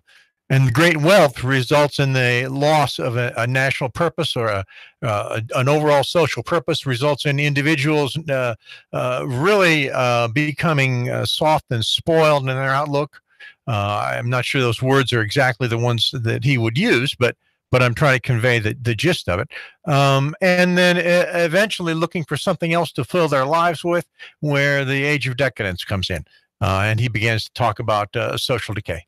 And part of the social decay that he highlights is among, you might say, remarkable, the fact that there are free universities, and here in Tennessee we have now the free associate's degree at Chat State. Part of the decadence is an interest in academic things, in the arts, sort of in the soft sciences. Yes, it's almost the idea that if you educate yourself enough, you will find that reason for your existence. Which society seems to have lost as it becomes over wealthy and over sedate, and ceases to have to struggle for its own survival and for something greater than itself. And I think that the tone implied in this essay, by the way, this is not a very long piece. I commend to your readers, this is only 25 pages. I mean, I'm not talking about spending 24. 24. I'm not talking about spending days and days in front of the fireplace with a book. This is not War and Peace. And I really highly recommend anybody that's interested in where society is and where it may be going, go download a copy. It's free. You can find it on the internet, and spend a little time. It's not a long read. I think I read it in an hour or so. There's so many nuances and subtleties to it that I just can't describe all of them in here. But what struck me the most about it, right? This was written near the end of the heyday of the American Empire, right around Vietnam. It was written during the Vietnam War.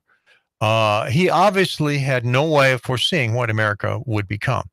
And yet, when you read his description about the decline and fall of empires, one after another, boom, boom, boom, boom, boom, the common characteristics that he ascribes to the end of empires and the decline and fall, boy, they strike home now. Right. Immediately. One thing is in a section he calls defensiveness. The people are pacific, meaning they are pacifists, they're unwarlike, and they even have. And he's describing me. And in other words, my idea of pacifism is, let's not have aggressive wars, wars of adventure.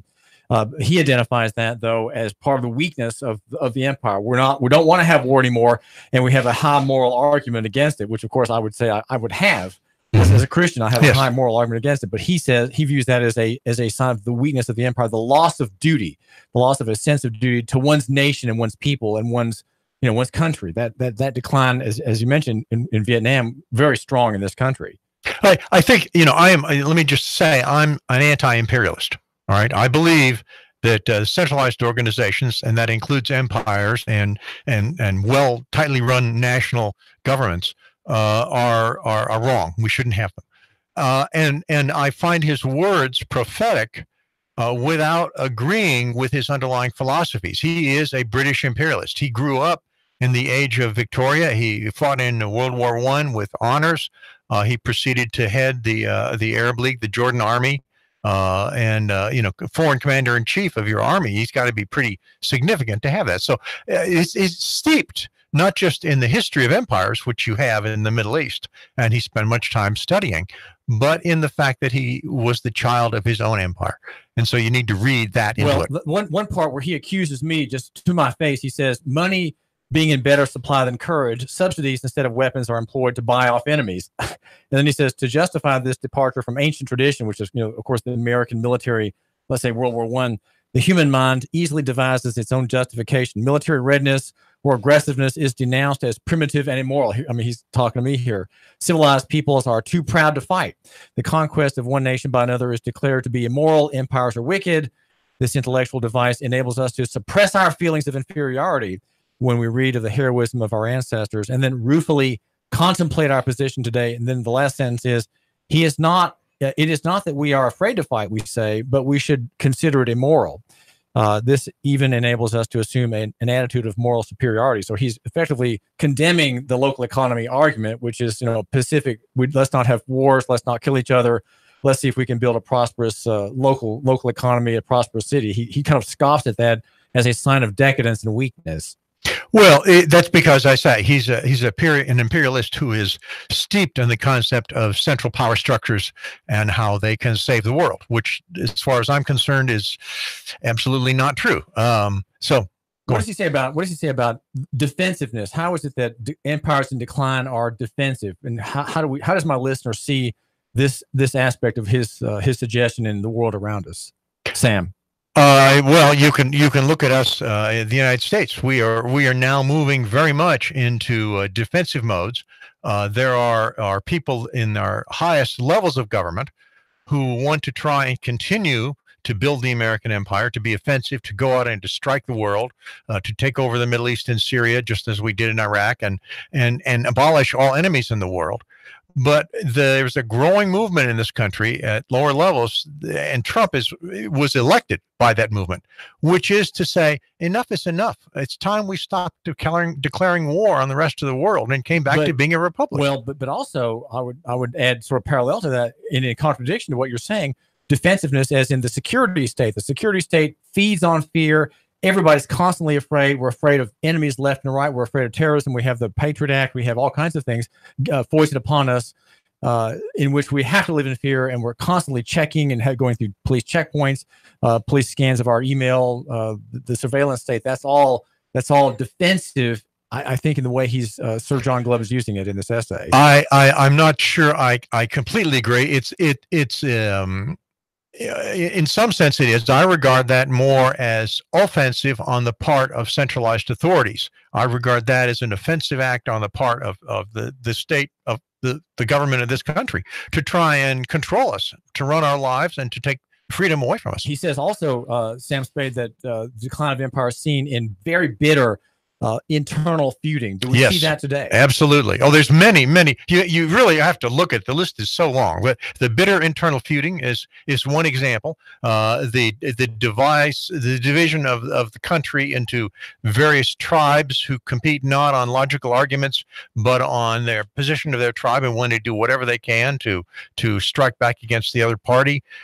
He said you see an increase in the license behaviorism in sexual activities and activities of other natures.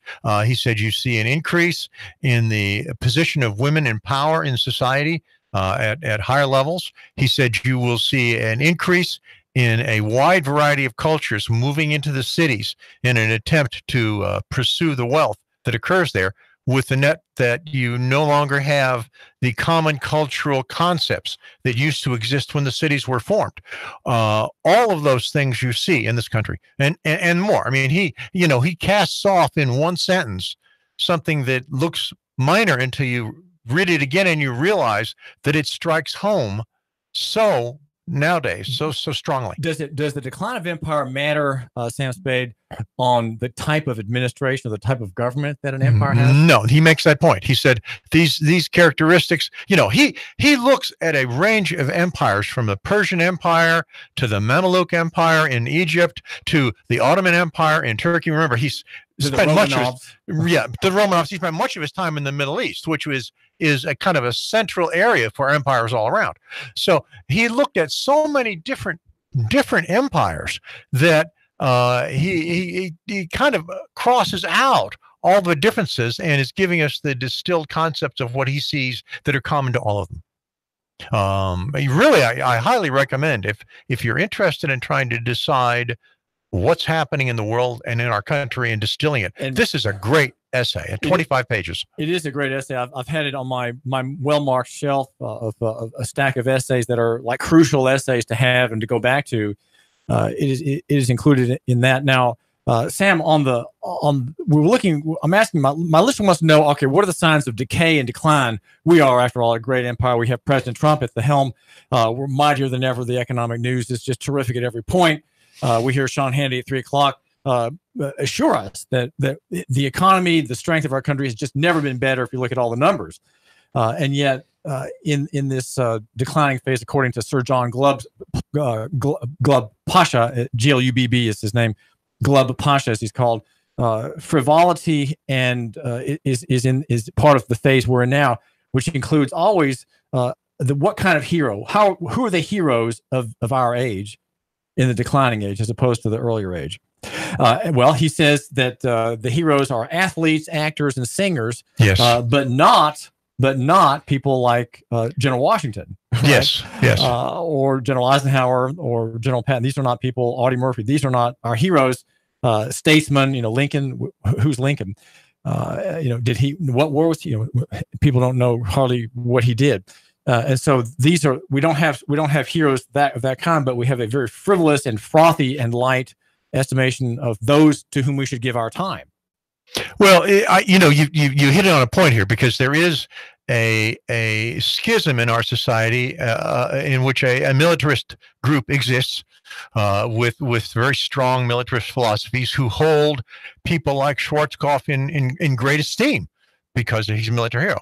And I think that's the schism that he talks about when he talks about us breaking up into tribes. I mean, that is the imperialists losing ground, drifting away, losing control of their position. And at the same time, those that are more nationalist oriented, those that are more local oriented, those that are more Republican oriented, coming to the fore in the position of Trump, and coming to the fore to take over the deep state, so to speak. Well, he doesn't like Glubb Pasha does not like small countries. He says small countries create inefficiencies in commerce, and he says that he seems to favor empires in concept, where I would say no. In a decentralized political order, there's much more liberty. If you're not free in one fief, you can just go not too far by travel to another, where there's more opportunity, there's work, there's employment, there's prospect for capitalization, and maybe more freedom. Well, yes, and more than that, he talks about, I don't believe he truly recognizes the fact that small countries are, in fact, some of the greatest trading nations in the world. Even today, if you look at our world and decide what countries are probably living more by trade and freedom of association than anywhere else, you come up with countries like Singapore, Holland, these are Switzerland. These are countries that are small. I would say the ideal country for us to think about trying to emulate in the aftermath of what is going to be the coming imperial collapse. Right. He also says that welfarism is part of the decline in every empire. Every empire has effectively a welfare state. In Rome, it was the gladiatorial games and free food passed out, and generosity from the great ones who dole out, whether you're an Arab or an English-speaking Anglo-Saxon, you dole out benefits from your largesse. You have so much wealth now, right? From the commerce stage, we can just dole it out to anybody and win their favor. Yes, and really, I think the thing that this essay brought to me next, and the question was, okay, if we are a declining empire, if the American empire is going to be gone in 15 to 20 years, which is what he projects, what is coming next? Pardon? More like 2 if we do the math differently. But. Well, 76, 250 years. If you, he says it's not exactly 250 years. Keep it in mind. So but it's 76 plus 50 years is like 25 or something like that. So well, Sam Spade, should our listener be optimistic about the future despite the coming collapse of the American empire, or should we just be full of dread? I don't know the answer to that, and the reason is if you look at the empires that have fallen even within our lifetime, and there's a surprisingly large number. The British Empire, the Soviet Empire, to take 2 immediate examples. Some of those had relatively benign collapse. If our fate is the same as the UK, well, we got a generation worth of sucking it up and struggling and trying to get going, and then we'll be fine. Well, I'd say that with the collapse of the federal empire from the debt crisis, which is going to overtake it, you have a picture of the reversal of Lamennais' dictum. He said that centralization brings apoplexy to the center and paralysis at the extremities. So decentralization brings not paralysis at the extremities, which is us here in Chattanooga, but new life, new vigor, new sensation, new strength. And then at the center, we don't have apoplexy anymore. We don't have gridlock and high friction. We have, again, the smooth operation of minimal administration, hopefully, that we have in the breakup, after the breakup. That's true, but you have to look at the other hand at the malinvestment, to use a term that's very common. Now, the malinvestment that's been going on in our country for the past 50 or 60 years, that's destroyed resources that we could have had to get going again at the local level. So we're going to have to start by clearing out all of the structures that are inhibiting us. And that's going to cost us a lot in terms of the quality of our life and the difficulty that we live through. And much of the building going on in Chattanooga is going to be wasteland in the future. These buildings there is not demand for them. These apartment structures, these wastewater treatment plants out in Ottawa, those are all going to be full of weeds and a lost investment. That's lost. Those are just losses on the public fisc and on the taxpayers. And mass write-offs on developments of all kinds, super infrastructure developments and commercial developments, for which there's no demand, but which have been built, as Sam says, as malinvestment. Yeah, when money is free, you have to find something to build, even if you can't get much of a profit. If you get almost nothing, but just something, that justifies free money. Well, this is a mixed picture. I'm David Kulis, and I'm very optimistic about the future, even though there are disasters ahead for some. My suggestion to you is not have your treasure in that system. Get out of it as much as possible, liquidate, and have loco-centric investments. David Kulis' show is every day at 1 o'clock. And next, Sean Hannity. 3, 2, 1. Chattanooga Radio. Digital FM 95.3 HD4. 92.7 FM's news. Now. Man accused of hitting a 3-year-old and driving away has been arrested. 57-year-old Jeffrey Robinson arrested last night after being accused of striking a child in a hit and run. Traffic investigators say a 3-year-old and his mother were getting out of their vehicle parked on the side of the road when an SUV struck the child and then sped away. Thomas Jacobs is accused of shooting up a man's home because of an argument over business. Cops say Jacobs fired into the Ottawa home at least 9 times, miraculously hitting no one. Reports say ballistics matched Jacobs' gun to the spent casings. An tip to police about a stolen ATV led to a massive drug bust. It happened on Skiview Drive in Sequatchie County. Cops say when they arrived at the scene, a man took off on foot but was quickly apprehended. Cops say they found several containers full of 3 pounds of meth total. 2 additional people were arrested, all from Dunlap. Val St. John for Nooga Radio News Talk 92.7 Action News now. Sean Hannity, weekday afternoons from 3 to 6 p.m. on Nooga Radio 92.7 FM. Nooga Radio 92.7. Nooga Radio, Chattanooga weather. Heating up out there for your afternoon with mostly sunny skies. Highs once again near 90 tonight. Fair but warm. Overnight lows only to the upper 60s. Some patchy late fog for the weekend. Still feeling like summertime. Upper 80s through Sunday. Just a slight chance of a spotty shower. Come to Larry's World Famous Buffet in Trenton for some of the finest home-style cooking around. Larry also offers catering. Open Thursdays through Sundays. That's Larry's just off 559 in Trenton. And I'm Sortine 12 Chief Meteorologist Hatch Report. My ex recently hacked my email and my social media, and it really caused me some problems. I changed all my passwords, which helped, but I'm still getting trolled, maybe even stalked. I know it's him. I just can't prove it. My business, well, it's been broken into twice already.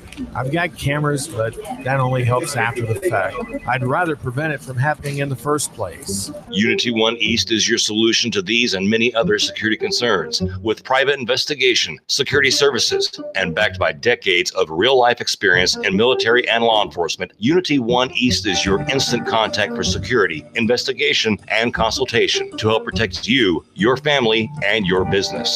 No 1-800 number, no red tape, no wait, because Unity One East is local and available 24/7. Reclaim your peace of mind. Call Unity One East, 475-6206, 475-6206. Call 423-875-3600 if you're looking to expand your professional look of your business. Then consider the vast opportunities that are available when you locate your office with the Rains Group family. Remember, it's location, location, location. And the Rains Group has the location for your professional office. Check out the spaces for lease at Executive Business Park on the Lane Highway. Small or large, we will build a